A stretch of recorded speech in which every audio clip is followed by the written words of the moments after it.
बहुत पुरानी बात है। मगध राज्य में एक सोनापुर नाम का गांव था। उस गांव के लोग शाम होते ही अपने घरों में जाते थे और सुबह होने से पहले कोई भी घर के बाहर कदम नहीं रखता था। इसका कारण डाकू अंगुलीमाल था। डाकू अंगुलीमाल मगध के जंगलों की गुफा में रहता था। वह लोगों को लूटता था और जान से भी मार देता था। लोगों को डराने के लिए वह जिसे भी मारता उसकी एक उंगली काट लेता और उन उंगलियों की माला बनाकर पहनता। इसलिए उसका नाम अंगुलीमाल पड़ा।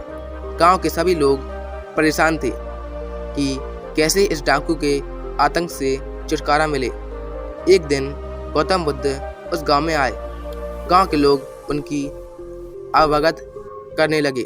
गौतम बुद्ध ने देखा कि गांव के लोगों में से किसी बात को लेकर दहशत फैली है। तब गौतम बुद्ध ने गांव वाले से इसका कारण पूछा। ये सुनते ही गांव वालों ने अंगुलीमाल के आतंक का पूरा किस्सा उन्हें सुनाया। अगले ही दिन गौतम बुद्ध जंगल की तरफ निकल गए। गांव वालों ने उन्हें बहुत रोका पर वो नहीं माने। बुद्ध को आते देख अंगुलीमाल हाथों में तलवार लेकर खड़ा हो गया और बुद्ध उसकी गुफा के सामने से निकल गए। उन्होंने पलटकर भी नहीं देखा। अंगुलीमाल उनके पीछे दौड़ा पर दिव्य प्रभाव के कारण वो बुद्ध को पकड़ नहीं पा रहा था। थक हार कर उसने कहा, रुको। बुद्ध रुक गए और मुस्कुराकर बोले, मैं तो कब का रुक गया, पर तुम कब ये इंसान रोकोगे? अंगुलीमाल ने कहा, सन्यासी, तुम्हें मुझसे डर नहीं लगता? सारा मगध मुझसे डरता है। तुम्हारे पास जो भी माल है निकाल दो, वरना जान से हाथ धो बैठोगे। मैं इस राज्य का सबसे शक्तिशाली व्यक्ति हूँ। बुद्ध भी नहीं घबराए और बोले, मैं ये कैसे मान लूँ कि तुम ही इस राज्य के सबसे शक्तिशाली इंसान हो?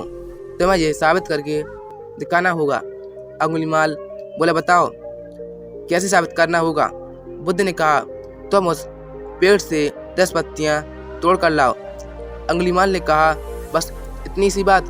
मैं तो पूरा पेड़ उखाड़ सकता हूँ। अंगुलीमाल ने 10 पत्तियां तोड़कर ला दी। बुद्ध ने कहा, अब इन पत्तियों को वापस पेड़ पर जाकर लगा दो। अंगुलीमाल ने हैरान होकर कहा, टूटे हुए पत्ते कहीं वापस रखते हैं क्या?